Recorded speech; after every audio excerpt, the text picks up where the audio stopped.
So for example, today when I got on the train, I packed a lunch because I'm like, well, just in case I don't have time between, let me eat. But the old me would have been like, okay, what did I have for breakfast? So since I had a bagel for breakfast or a bagel sandwich, I can't have a sandwich for lunch. And I better be careful because I already had a latte before I came. Like it's just a constant like noise. In your head, food noise, exercise noise, or like today, I'm going to be sitting most of the day because I'm traveling. Oh my gosh, I can't eat that much. So that's what I like. A very small part of the mental part of recovery versus the physical of getting that period back. So I like to say they're two. The mental side takes a little bit longer. When my heart stops, not a second sooner, I'm gonna finish what I've begun. 'Cause my heart's got a reason to believe in me in a dream and whatever may come. And as long as I'm breathing, I'll keep believing that I'm not done until my heart stops.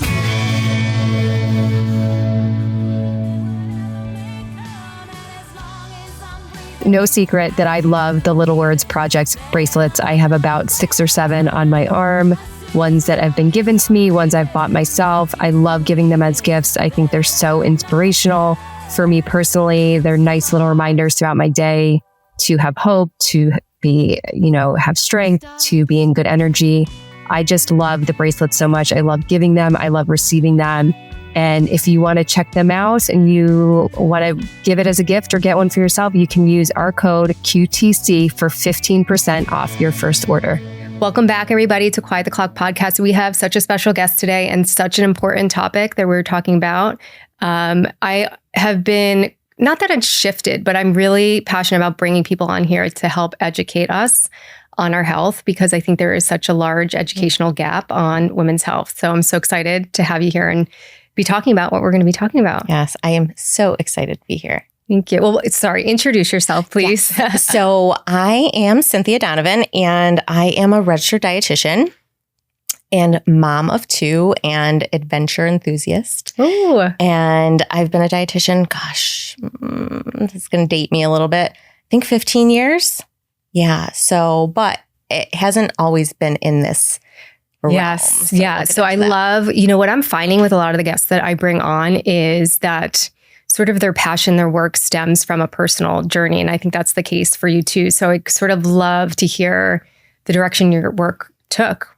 Yes. So I still can't believe I get to do what I do, but it wasn't always that way. So let's see, back when I first became a dietitian, I was very much focused on get people healthy. And you might see me do a lot of air quotes here because healthy is different for everybody.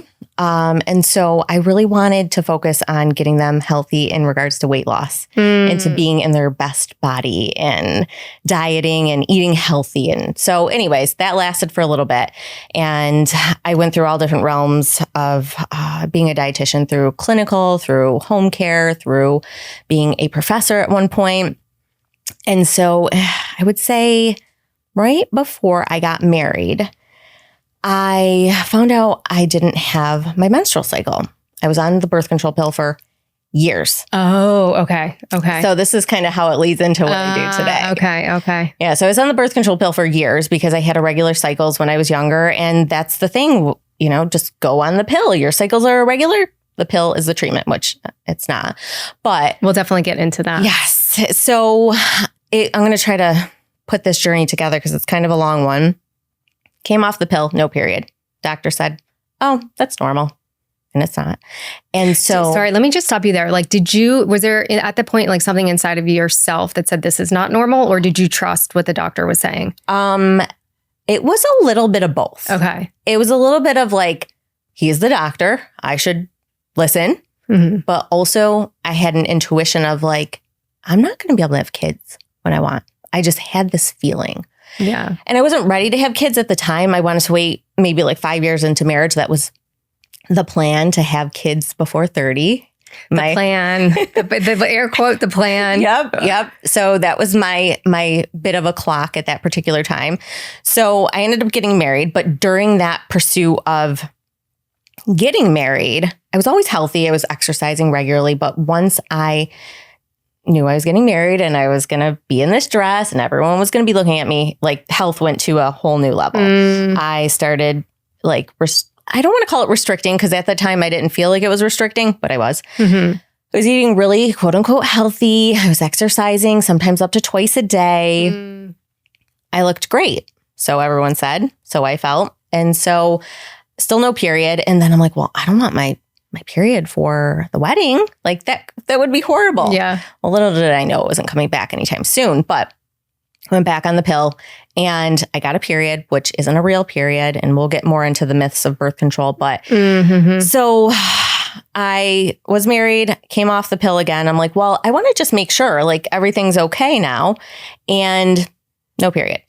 So doctors assured me that's normal. Same doctor. Yeah, same doctor. Post-pill amenorrhea, that's normal. But I'm like, but it's like, no, why? Did you know at the time, and this is a question I had for you, maybe we're jumping ahead, but did you know at the time sort of the connection between like having a period and health, right? We're talking about health in air quotes, right? And to your point, I think a lot of us, what we knew about health was aesthetic. Yes. Right. And eating healthy looks this way to be thin, and working out is this way to be thin. And it's so far sometimes from what's actually healthy. Yes. And that was my definition of health. It was like, look a certain way, eat a certain way, exercise a certain way, all for health. But I thought health was a look, not an actual thing. But I had no clue that my period or lack thereof was such an indication of my health, because it was hard. So it took me 5 years, Beth, to figure out what was going on with me. 5 years? 5 years. Why? Well, I believe it. First of all, I believe it because I think we're so misled, misguided, dismissed. But yeah, maybe you could share why it took that long. So like I said, I was very healthy. And when I would go to the doctors, they would say, oh, this is normal. Or, oh, you're so healthy. Keep doing what you're doing. You're exercising, you're eating healthy, your weight's good. You know, you're a dietitian, like, you know what to do. And I'm like, okay, still no period. I'm like, can just someone tell me why? Just why? So I continue to research, as I like to do. And I went to another OBGYN and she was like, oh, you have PCOS. And I'm like, oh my gosh, I have PCOS. I learned about this in college. I'm like, well, now I got to be really healthy because PCOS, you're at risk for heart disease and diabetes and all the things. I'm like, oh my gosh. So that actually drove the issue that I was struggling with to a deeper degree. So, and commonly very misdiagnosed, and we'll talk about what the diagnosis was. So got that diagnosis, drove myself deeper into this hole of not having enough food and rest for my body. Then let's see, many doctor's appointments. They're like, okay, well, if you want to get pregnant, come back. Well, we'll get you pregnant. No problem. I'm like, I don't want to get pregnant yet. Like, I want to know why. So it's interesting to me too, that they're not like, it's just so frustrating because we shouldn't just be looking at this when you want to get pregnant. We should be looking at this now. Like this is like, to keep hearing that it's normal, don't worry about it, is so frustrating. So frustrating. And I just felt like, just like I was going mad about it. I'm like, why can't somebody tell me? So after that happened, I decided, well, what the hell? Like, nobody's giving me answers. I might as well try and get pregnant. And so I went to a fertility doctor. So they're like, okay, well, we're going to start you with Clomid. Then if that doesn't work, we're going to start you with an IUI. And if that doesn't work, we're going to go to IVF. It was like this like smorgasbord of like, okay, if this doesn't work, we'll try this and this and this. And I'm like, something still didn't feel right. I'm like, but I thought they would tell me, the fertility doctor would be like, well, this is why your period's missing. Not like, here's fertility treatment. So I said, you know what? I'm not ready to go through all that. Yeah. So the search went on. Finally, one of my initial OBGYNs was like, well, let me refer you to this reproductive endocrinologist that I know that might be able to help you. I'm like, why didn't you do this like years ago? Yeah. Anyway, so I went to him. He was actually a professor at, I think it was Syracuse University or somewhere out in upstate New York. So he's like, oh yeah. He's like, you have hypothalamic amenorrhea. We'll call it HA for short. And I'm like, what? Had you ever heard that before? I did. Oh, you had? I did. Oh, you had. So here's the kicker with that. So when he told me that, I'm like, no way. I do not have that. And I told Can you explain what that is for people listening? Yeah. So hypothalamic amenorrhea. So you have your hypothalamus part in your brain. It controls your sex hormones, reproductive hormones, other hormones, stress, sleep, appetite, etc. So this is when that hypothalamus kind of doesn't shut down per se, but it kind of goes in low energy availability mode and where it's not functioning properly. It's still there. It doesn't go anywhere, but it kind of goes dormant because there's not enough energy for the body. So it's a non-essential thing like sex hormones, sleep regulation, stress regulation. We don't need that to survive. Oh, interesting. So but that's kind of the very general term of it. But what I learned about it when I was in school to be a dietitian, I can look and vividly remember this page in my medical nutrition therapy book that said hypothalamic amenorrhea. Women that get this have eating disorders. I'm like, that's not me.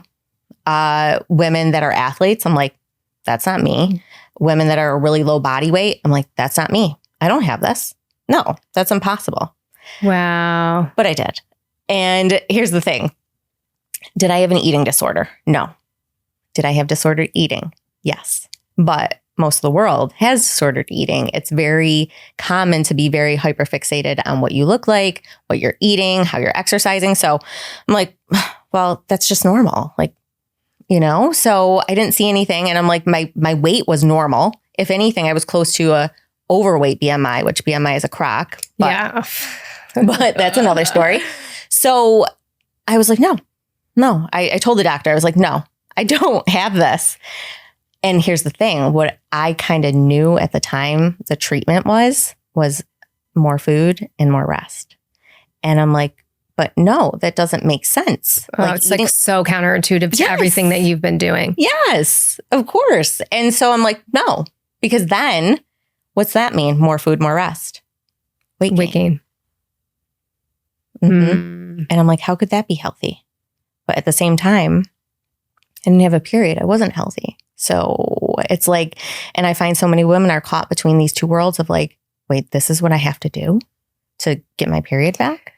Yeah. I mean, again, jumping ahead, but how is it working with women and do they have similar reactions that maybe you had of I can't do that, or that then undoes all these behaviors and habits I have associated with health. And that's really difficult to, I think, a lot of women that have come on and women I've worked with as their therapists is we're overly productive, we're doers, we're ambitious. And so to tell someone like that, not even just in relation to health, just life, to slow down is very, very difficult. And that was me and so many of the women I work with. I mean, I was working, I think 3 jobs. I was planning a wedding. I just was very, check it off the list, wake up at 5, get the workout in, have my meals planned out, meal prep on Sundays.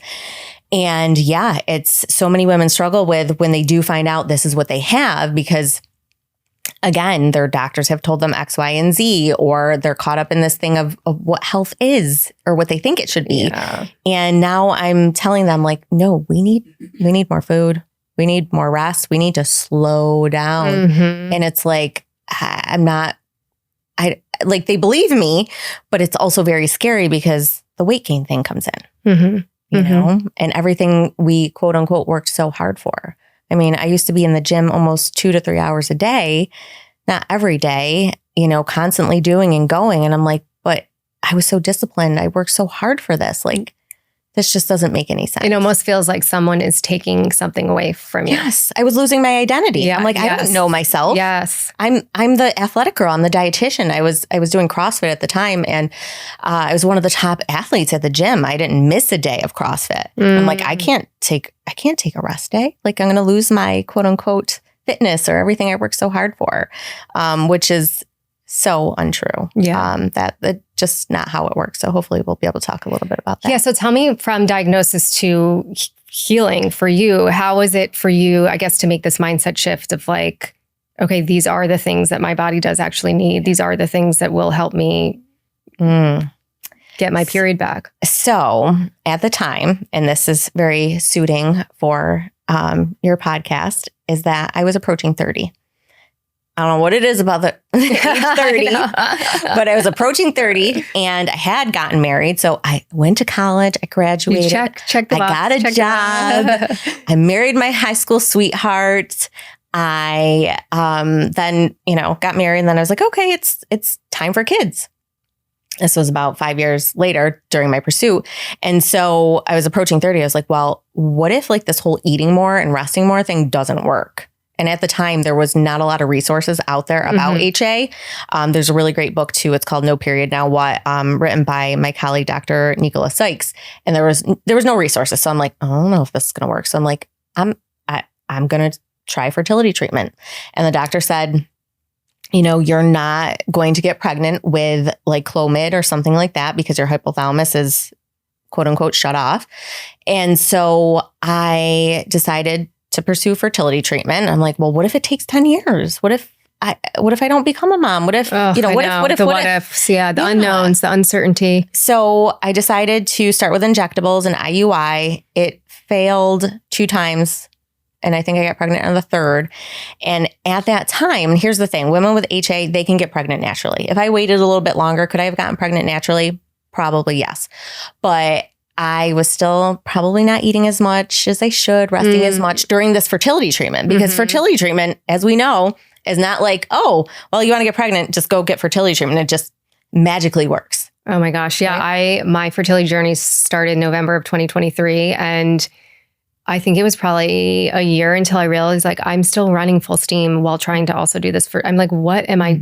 I didn't slow down. I literally like still full steam ahead with work, raising my son, all the things. And I'm like, oh my God, it's clear it was not working. Yep. And that was it for me. I still wasn't slowing down completely. So 2 rounds, one of the rounds, my ovaries were hyperstimulated and I was out of work for like 2 weeks. And then the 3rd round, I was like, this is like, I'm going to have to take a break after this. This is so much. And it wasn't even IVF. So we weren't even to like the big guns yet. So I'm like, I'm going to take a break after this. And at that time, I decided, I'm like, I'm slowing down. I'm stopping exercise. I am going to start meditating. I'm going to do yoga. I'm going to laugh more. I'm going to play more. I'm going to be a kid again. I'm just going to be, I'm going to embody what it is that I want, which was to be a mom. Because at that time I was like, oh shit, like I may not become a mom. Yeah. So switching that mindset of I am going to become a mom and like snuggling my nieces and my nephews and being excited for my friends because I was at the age where everyone was popping out babies. Yeah, and I'm like, so that finally, the 3rd round, it worked. And I still remember the day the nurse called me. I was driving home from work and she's like, well, you probably already know you're pregnant. I'm like, I am? Because a lot of the symptoms, like could be the medication. You don't know. And I was just like, oh my gosh, I can't, like, I've dreamed of this day. So that happened. I had a beautiful little boy, and in 2016, and then about 15 months later, still breastfeeding, I naturally got pregnant with my 2nd one. Amazing. Which was unplanned because I didn't know it could happen that easily. And had you gotten your period back? Yes. You did? Yes. Okay. I got my period back 12 months postpartum. I was still breastfeeding, which, just want a side note, if you are breastfeeding out there and you're resonating with HA, that you should probably have a period by a year or so. So yeah, I went on to have a little boy, and I know I'm kind of skipping ahead, but I had to eat more. I had to rest more. I had to go against everything that I knew. And that was my identity. And it was really scary because I did gain weight from fertility treatment alone. But, because I was eating more, I was resting more. And it was a natural thing that should have been happening for my body. But we live in a world where weight gain is like sometimes worse than like dying. Yeah. So yeah, it was hard. When did it start to shift to be the focus of your work to help other women? Oh, yes. So this is my favorite transition. So I had my 2nd son, they're 2 years apart. And it was about around then, I'm like, I was helping my sister-in-law, because my sister-in-law had HA too. She was a Syracuse University cheerleader, and she developed an eating disorder during that. And not saying it was her coach's fault, but her coach said, like, you need to like slim down. And she's like, God. After that, she's like, I just spiraled. So she wanted to get pregnant, and she's like, I don't have a period. And I'm like, okay, this is what you got to do. Let's do it. And of course, easier said than done. It's not just easy to eat more and rest more. So I helped her get pregnant. And then she's like, Cynthia, she's like, why don't you specialize in this? And I'm like, but I don't know. Like, there's not enough women out there. Let me tell you. Oh my gosh. There is, I think the stats are that know they have it in the world, 17 million. What? Yeah. So that's stats in the world. I can't remember the US stats, but that's women that just know it. So as you heard my story, like so many women will have this condition and not know it. So it's bigger than we know. Well, I imagine like so many women listening now probably are like, oh my God, do I have that? Because I think there are a lot of women that just, they have irregular periods or they don't have their periods and they're told the same thing that you were told, that it's, you know, don't worry about it, or okay, go on birth control. Yeah. And so there's lots of myths behind this that we can go through. Let's talk through the myths. Okay. I'm going to grab my little list because I don't want to miss. Gosh, it's just very frustrating how it is frustrating. And there's women, Beth, out there that have told me, mostly in other countries, that are like, my doctor told me I'll never be able to get pregnant naturally and I have to get a surrogate. I know so many women are told these ridiculous things. The beauty is, I think, because of certain platforms like yours and hopefully here too, is that we're getting more informed, we're getting more knowledgeable, and we're not so heavily reliant on what a doctor is saying. Because I think that's just not accurate. I've seen so many women being told the same things and go on to have kids naturally. Yeah. Mm-hmm. Okay, let's go through myths. Okay, so I'm going to call it HA for short. It only happens in athletes or women that have eating disorders. So that is not true. Not true at all. It happens in eating disorders and athletes, but it also happens in your average active woman. So that's one. Or overactive woman. Yes, or overactive. But here's the thing, Beth. When my doctor told me, like, you need to like chill with the exercise, but I'm like, I'm not doing that much. I was exercising like 2 hours a day. We're so programmed for productivity. Yeah. We are so programmed for productivity that becomes our norm. Yeah. I discovered a thyroid issue through my fertility journey, and I was like, well, I've had no symptoms. And I'm like, but maybe I do. I've just become it's so normalized to kind of like feel like shit. Yeah, really, you don't know any different. You just push through and like ignore your symptoms. Mm-hmm. Absolutely. Yep. So gaining weight. So a lot of women will go to the doctors if they do get diagnosis. You just need to gain weight. Just gain weight, and that'll bring your period back. That's just a part of the puzzle piece. So sometimes weight gain is needed, but it's just part of the puzzle piece. And also, I just want to say some women don't lose their periods despite like exercising a lot and maybe eating not as much as they should. Some women just don't. And they're finding that might be a genetic factor. Oh, interesting. So, because I have so many clients of mine, they're like, why does she have her period? Why can she get pregnant? And she's smaller than me and she works out more than me. I'm like, I know. I felt the same way. I would look at every woman like working out. I'd be like, I wonder if she has her period. Or I saw a woman with a baby. I'm like, why does she have a baby and I don't? I know. It's so hard not to kind of go down those. That comparison. Yeah. Comparison is the thief of joy. Okay. You'll never be able to get pregnant naturally. That's untrue.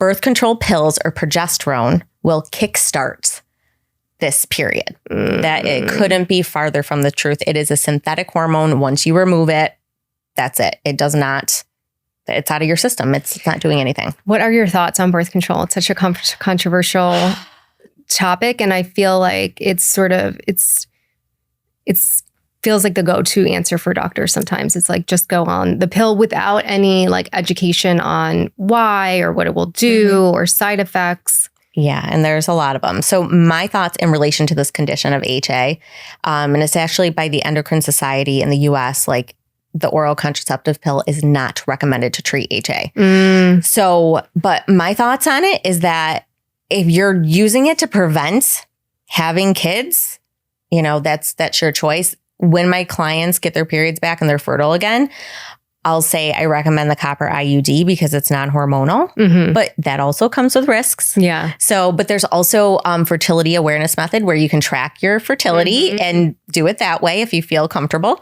So yeah, so I would say yes for actually what it was made for. But it seems like everything that a woman experiences as far as menstrual irregularities or acne, it's like, okay, here's the pill.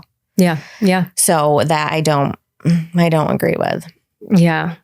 And we talked about this a little off camera about like, it's so far from finding a root cause as to why this is actually happening. I feel like it's just like the duct tape over the leak. It is. Or Band-Aid. Yeah, it's the Band-Aid. Yep, absolutely. And unfortunately, that happens more times than it should. And there's no kickstarting, like I said, with the pill or progesterone, or also known as the Provera challenge. And many doctors will say like, well, we got to shed your lining of your uterus because the buildup is, we don't want that to happen. Here's the thing. You don't have any hormones to build up a lining. So there's nothing to shed. So your hypothalamus is pretty much like dormant, shut down, if you will. So FSH, LH, estrogen, progesterone are kind of like the main players. And all of these labs are usually low or like non-existent or quote unquote normal. And I say normal because when you get lab work as a woman, you have different phases in your menstrual cycle. Right. So it'll say like, oh, in your follicular phase, it should be this. In your luteal phase, it should be this. So women with HA are technically like stuck in their follicular phase because they don't have the FSH and LH to have ovulation occur to go on to the next phase of the cycle, which would be ovulation. Right. So, and then let's just say I'm kind of coming off the beaten path a little bit because I really think this is important because there's women out there that have periods, right? And they have regular periods, but their luteal phase is short or they're not ovulating, they're anovulatory cycles. So that's another thing too. And where these athletes out there that are getting these regular periods and they're like, I can't get pregnant. They're probably not ovulating. They may not be ovulating or their luteal phase could be too short, which it's called a luteal phase defect. So that needs to be long enough in order for that, little egg to, fertilized egg to implant into. How long should the luteal phase be? At least 10 days. Okay. So that's what current research is showing, at least 10 days. So I was talking with a colleague of mine. There was a runner. I think she was an ultra runner. Her name's Stephanie. I can't remember her last name, but you might have seen it in the media. She was kind of got a little bit Instagram famous because she was breastfeeding her baby during her run. And I think I saw that. Yeah. So I'm like, oh my God, that's so cool. Yeah. And so as I went into her story a little bit more, I'm like, it said she had miscarriages, IVF and so forth. And I'm like, I wonder like I'm always curious about the infertility diagnosis because so many active women are like unexplained infertility. And it's like, it could be just by being too active, too stressed out and, not eating enough. So I actually messaged her on Instagram and I was just curious and she's like, oh no, I had regular periods. I didn't go much further than that because I didn't want to pry. And I just wonder, like, could it have been a short luteal phase? Could it have been anovulatory cycles because she was so active? I don't know. Could have been something. The ultra runner. What would a woman do to know that? To know if they're not ovulating, to know if they have a short luteal phase? Like, what are maybe key indicators or what do they do if they even suspect that? Because I imagine, like, I'm just imagining someone listening and being like, oh my God, is that me? Is that what's going on for me? Yeah. So first of all, confirming ovulation, seeing that you're ovulating, you can do that by tracking your cervical mucus and your BBT, which is your basal body temperature. So you want to use those two tools together. So, so that's one way to confirm ovulation. You can, if you're seeing a fertility specialist, you can be like, dude, like I need you to ultrasound me and figure out if I'm ovulating, measure my follicles and stuff like that. So you can do it that way. Those are the two for ovulation. And then the luteal phase, tracking your cycle. So fertility awareness method, tracking your cervical mucus, tracking when you got your period, when you get your next period, when you've ovulated. So it's the time from ovulation to your period is your luteal phase. So making sure that's 10 days. So you have to know to confirm ovulation and then you have to see how long your luteal phase is. Yeah. So if your luteal phase is short, and this is something that's happening to you, HA, or I like to call like the spectrum of HA, maybe you do have a period. So you could take vitamin C, flax. I want to say there's one other, I can't remember off the top of my head, but these are just potential helpers. Yeah. I like to say always more food, always more rest, more nervous system regulation is going to be really key. But if you are trying to get pregnant and you suspect this is happening to you, you can simply just ask your doctor for progesterone support. So some doctors are like, oh yeah, cool. Like fine, that's fine. Other doctors might give you a hard time. So that's always an option. But over time, if you are eating enough, you are resting enough, you are regulating your nervous system, and you're on this kind of spectrum of HA, what I like to call, it should normalize. Yeah. Eventually. I'm sure it's specific to each person, but about how long does it take to say someone's coming to you, they haven't had their period or ever, or X amount of years, like about how long could someone expect to work on getting their period back? It's very individualized. So I like to say if you're doing the DIY approach of eating more, because it's hard to go against societal ideals of like, I got to eat more and I got to rest more, and the rest of the world is doing the opposite. I know. Like this just so doesn't hard. make sense. Yeah. So the DIY approach tends to take longer. And I like to say, do you want to be physically recovered and do you want to be mentally recovered? Because there's two. Yeah, definitely. Right. You can have a regular period, but you could still like be so caught up in what you look like, when you're going to exercise, what food you ate. So for example, today when I got on the train, I packed a lunch because I'm like, well, just in case I don't have time between, let me eat. But the old me would have been like, okay, what did I have for breakfast? So since I had a bagel for breakfast or a bagel sandwich, I can't have a sandwich for lunch. And I better be careful because I already had a latte before I came. Like it's just a constant like noise. In your head, food noise, exercise noise, or like today, I'm going to be sitting most of the day because I'm traveling. Oh my gosh, I can't eat that much. So that's what I like, a very small part of the mental part of recovery versus the physical of getting that period back. So I like to say they're two. The mental side takes a little bit longer. Totally. Yeah. So I would say I can quote my clients, which is like around like 8 to 10 weeks. They'll get their cycles back. Oh, that's not bad at all. No, it's not bad.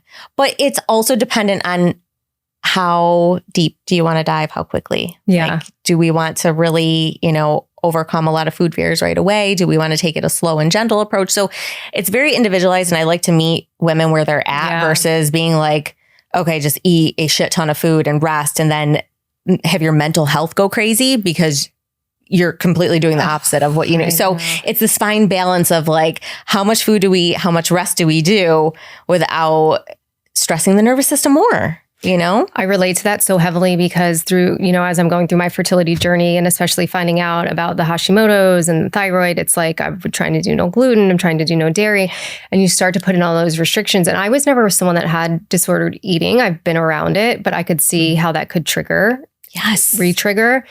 And I was struggling so hard with my mental health. I was like, I might as well eat 10 cookies. Like this is not being so restrictive. And then attaching it to fertility, it's like one slip up, you're in your head about it.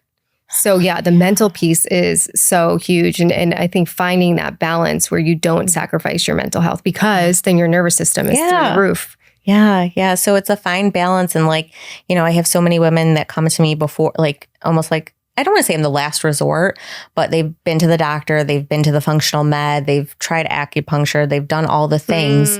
And then, they're following these restrictive diets and not knowing that they're not eating enough, So in the way you can tell if you are eating enough is, are you confirming ovulation? Are you having this regular healthy menstrual cycle? So, that's hard to kind of, well, one doctor said this and now this dietitian is saying this. So it's hard. And then add the mental stress of it all into it. I find that difficult to navigate sort of the conflicting messaging from particularly like Western medicine and more holistic medicine. What specifically do you have, and maybe not specifically, obviously it's like case dependent, but like if you could give some examples of maybe what you have women add in terms of like eating more and foods that they should eat. Yeah. So the big thing here, so many women are eating a lot of protein. Oh, yes. Let's talk to protein. That's the craze. Protein seems to be what I like to call a safe food for whatever reason that is. I too was a very protein eater back in the day in my if you want to call them healthy days or not so healthy. So the protein is a big thing. But I say we need more carbs. We need more fat. We need more. And carbs and fat are scary. Yeah. Carbs, for some reason, they were demonized. Totally demonized. Fat, well, let's just say, I grew up in the time of the Special K diet, Like, oh my God, I remember that. Oh my God. Yep. And I was victim of doing the Special K diet. But we all fell like victim to these ridiculous fad diets because again, health was the association with health was like how you looked. So it was restrictive. It was not nutrient dense. Like it's, oh my God, so backwards. I remember having something, and I remembered on my friend's fridge, she had a quote, "Nothing tastes as good as skinny feels." Oh, I've heard that too. Yeah. Yeah. Well, anyway, so more carbs, more fat, eating frequently throughout the day, not saving your calories to the end of the day. And I'm trying to think in approaching fear foods. Like if you haven't had pizza in 10 years, like have a friggin' slice of pizza. Yeah. Like I want you to, and I heard it on one of the recent episodes, Beth, that you released, that these women are waiting for their periods to come back. I also want them to live while they're waiting. Oh my gosh. We live so much in waiting. I know. And it's torturous. It's not really a comfortable place to be. And we miss so much by being in the waiting. Mm-hmm. Yep. Yeah, that's an interesting comparison, like literally waiting to get your period back. Mm-hmm. Yep. Going to the bathroom every time and hoping you're going to see something there, or hoping you're going to get that positive pregnancy test. Because a lot of the women I work with want to get pregnant. So, and just want to say sometimes they end up getting pregnant before they actually get their periods back, which is always exciting. Wow. And kind of cool because they're like, "Where's my period, Cynthia? I'm doing all the things." I think it's so reassuring to hear sort of the 8 to 10 week timeline, because it can be, I know through, everything I've been through, it's always like 3 months to heal this, 6 months to heal this. And when you are in the waiting and you're anxiously waiting, like you don't want it to be long periods of time. So I imagine it's reassuring to hear. It's like, could only be. It could. Yep. Yeah. It could be a little bit longer. There's no like solid like research like saying like, well, if you're a low body weight, it's going to take longer, or if your period's been missing for 10 years. So that's another myth as well. Oh, my period's been, I just had a client of mine who I think it was 13 years. She hasn't had a regular menstrual cycle. Wow. And so many women are like, well, I haven't had a period in like a decade, so it's probably just never going to come back. And that's not true. It doesn't matter how long. And I think she got myth bust. Yeah, I think she got it back in 8 weeks. Wow. And she's going to be delivering her first little baby come August. Exciting. Well, I was going to ask you for a success story, but that sounds like a major success story. Yeah. In terms of the rest, how do you work with women to incorporate more rest, or to slow down, or maybe release sort of this attachment to productivity and control and doing? Yeah. I'm not really sure about if the rest is harder. I think the rest is actually harder than the food. But what I like to do first with them is see where they're at. What are they doing now? Because if they're CrossFitting 5 days a week and I'm like, don't CrossFit anymore, they're going to go crazy. Mm-hmm. So we can't have that. So just using that as an example, we'll look at frequency, duration, and intensity of their workouts, and then we'll start to dial it back. And I really try to have them make it their thing. Mm-hmm. Like I'm not like, okay, go 30 minutes, 3 days a week. So we kind of come together and I really have them own what they're going to do next. So, which is really helpful and gives them ownership, So we do that. We look at rest, but when we start to dial back on the movement a little bit, we start to, well, at least I start to encourage them to, what are other things you like to do? Mm-hmm. And most of them are like, I don't know. I don't know. I just like to work out. Yeah. If someone asked me what I like to do back in the day when I was working out, I'm like, work out more, go on a run, go on a walk. Like, I don't know. Yeah.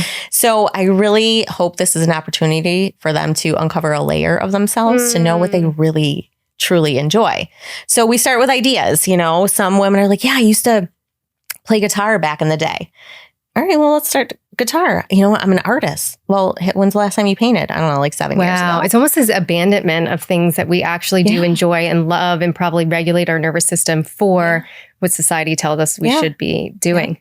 So when's the last time you hung out with your best friend that doesn't go to the gym? So you pretty much, severed your relationship because she's not a gym goer like you, so human connection. So I'm really encouraging them to find things to fill their time.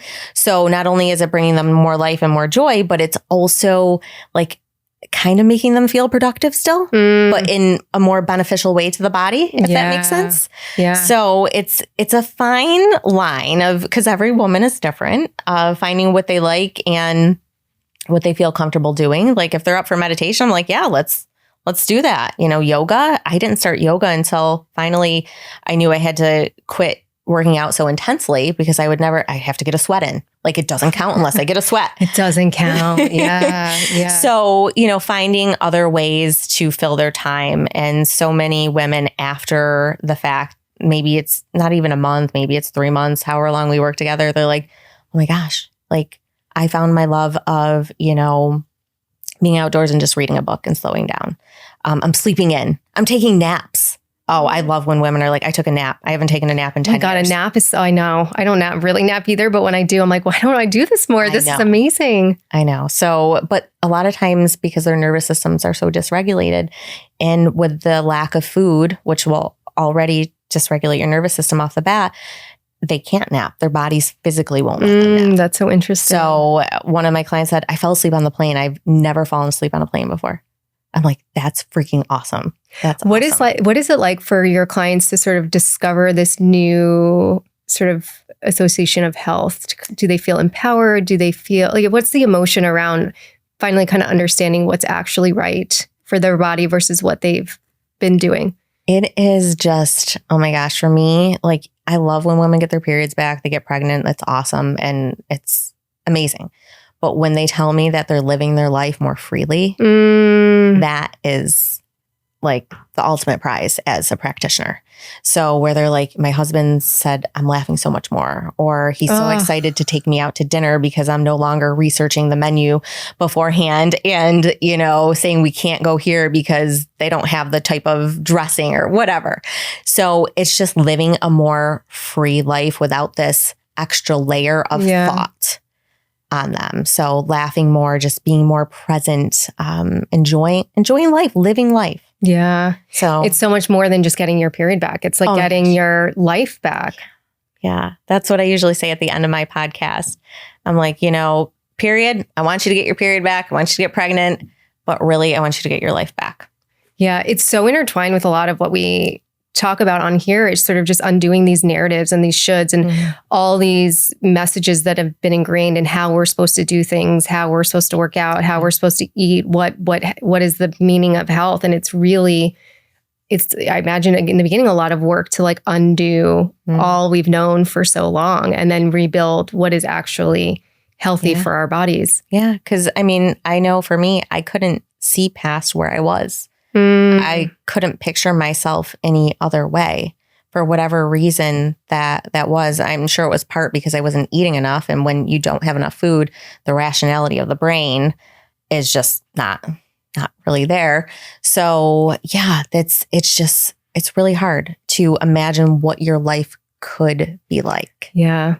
Yeah. And getting out of those and letting go of those old patterns. Safe. It feels safe. It's familiar. Safe. It's familiar. It's comfortable, even when it's not comfortable. It's comfortable. It's known. We're so afraid of the unknown and uncertainty and kind of diving into that. And if you can't see the other side of it, it's scary to embark on it. Yeah. I like to use the quote, comfortable misery, or is it painful growth? Right? Painful growth. Mm-hmm. Yeah. Is there anything else you would say to women listening that are experiencing this that they could do? We've talked about rest. We've talked about diet. Maybe say a little bit more about mindset. Mindset. Yeah. So, okay. One, this is an opportunity for you to slow down. It's not punishment. It's a sign from your body to slow down. It's giving you permission to slow down. Whether or not you accept the permission, but it's giving you permission. Your body is trying to tell you something. And I would say that's one thing. And weight gain. Weight gain seems like it's the ultimate worst thing that could ever happen to you. But you have to know that you're more than your body. And so starting to uncover your values as a person. And what I mean by that is do you value spontaneity? Do you value, connection with others? Do you value love? Not your body, right? Because we're so much more than our bodies. So that mindset shift, and food is fuel. That is your fuel. Like today before I got here, I had to eat lunch, obviously, but for some, they might have said, I'm sitting all day. I'm not going to. But my fuel is not only for my body, but to be able to have a productive conversation with you. Because if I'm lacking enough food, I'm going to be like maybe nervous, maybe just like over the top. Who knows? So that food is fuel, that it's nothing more, nothing less. And you should enjoy food. Yeah. I love what you said about your body's trying to tell you something. I think that is so true. And I think especially when we're focused on the wrong things, or we think we're focused on the right things, or we're overly productive or we're overly active, it's so easy to dismiss what your body is trying to say, or the cues that you actually are not healthy. And, you know, everything I've said to myself about my journey is like someone could look at me, even my own self could look at me and say, you're healthy, you're in shape. But my insides were not. Like I have autoimmune, I have the Hashimoto's. And so it's kind of, this disconnecting this old association that we have, and listen to your body, listen to your intuition, like be in tune and attentive to what your body's trying to tell you. Yeah. Yeah. Your body will tell you more than any medical professional out there will. And that we got to listen to it. But I know for me growing up, it was never like, oh, Cynthia, listen to your body. Like nobody ever told me that. No. And I've found, whether it's guests, clients, myself, is like there is this abandonment of intuition, especially when we're in doctor's office that are so dismissive that we ignore what our gut is telling us until years later, where we finally have to take it into our own hands. Yeah.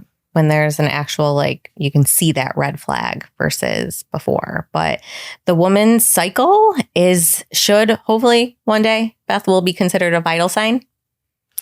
I know. Why isn't it already considered a vital sign?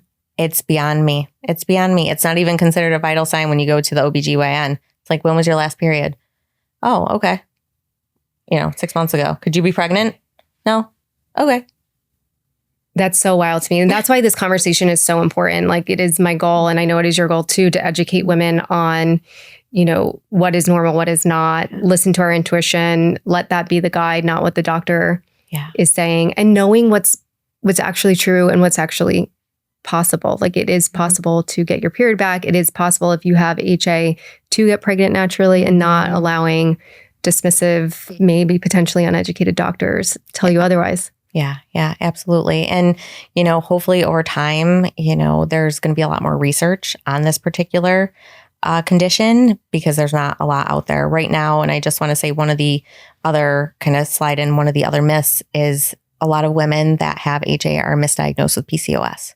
And there's a really tight overlap where a woman with HA will go in to get an ultrasound. They'll find all these little cysts, which are follicles on her ovaries, and they'll automatically say, you have PCOS.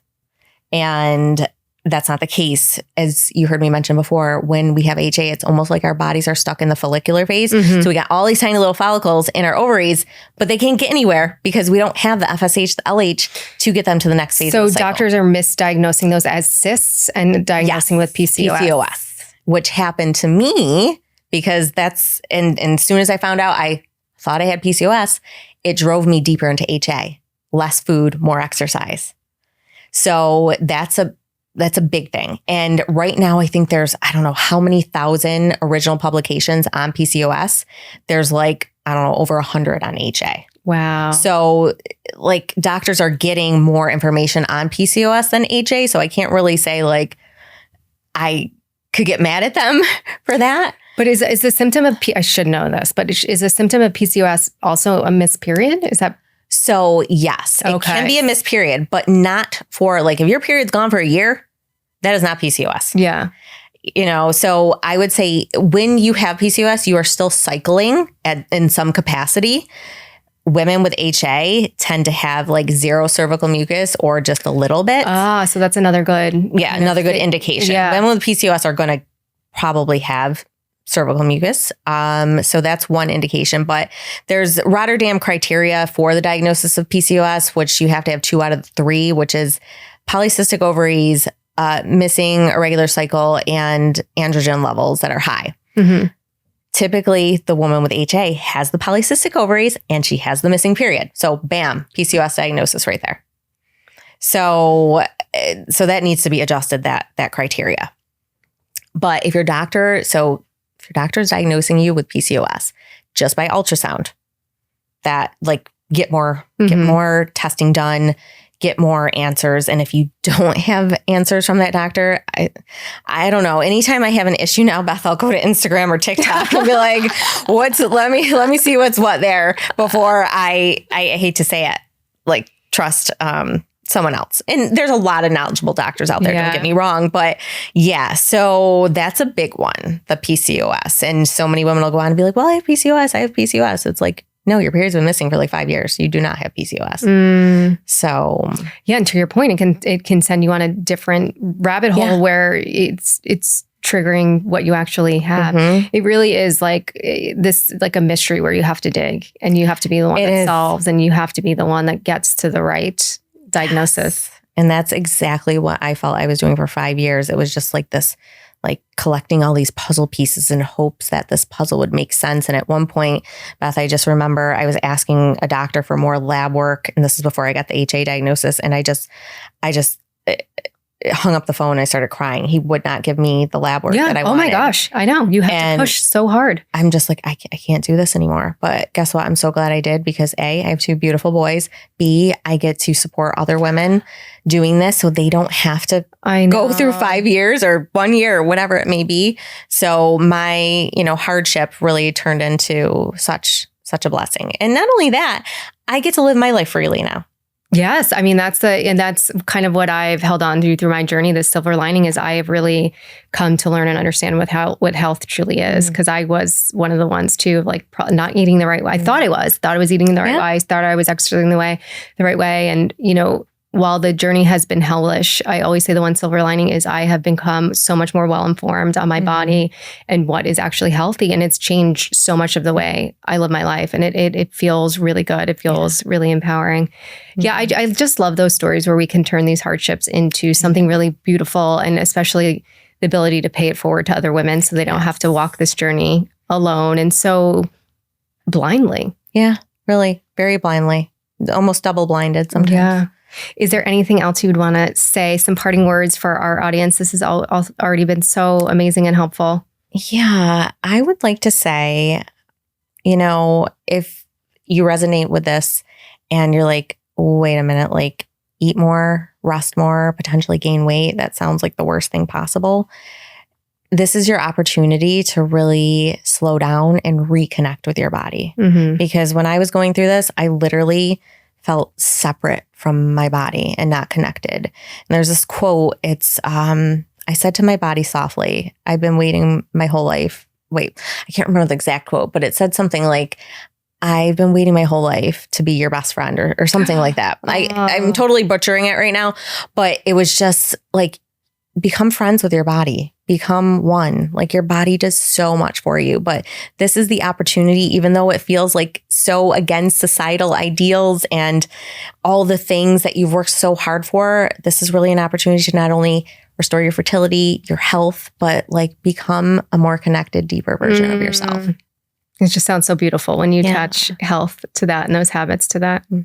Cynthia, thank you so much for being here. This was amazing. I know it's going to be helpful to so many women listening. I can just imagine someone it being this light bulb moment, hopefully when they hear this podcast. I hope so, because so many women need to know about this and share it with other women and more women so we can change.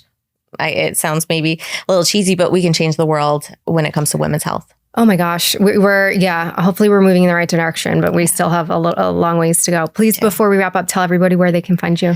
I would say the best 2 places that you can find me is Instagram, _nutritionist. That's like spelled _nutritionist, and my podcast called the Period Recovery Podcast. Beautiful. Thank you again. Thank you so much for being here. Beth, this is wonderful. Finding your calm just got a whole lot simpler thanks to Reflect. This little device helps you tune into your body and regulate stress in real time. Whether you're new to mindfulness or just need a tool to stay grounded throughout the day, Reflect makes it easy and accessible. I've been really impressed by how much more connected and calm I feel using it. If you want to check out Reflect, you can use my code QTC15 for 15% off your first order at meetreflect.com. That's QTC15 at checkout. Definitely worth checking out if you're looking to feel more calm and more centered. Hey guys, I'm Beth. Thank you so much for tuning in to Quiet the Clock. If you want to hear more episodes and learn more about how to dismantle societal timelines, live life on your own terms, live life fully and authentically, subscribe to our channel on YouTube, and you can also follow us on Instagram and TikTok at Quiet the Clock Pod.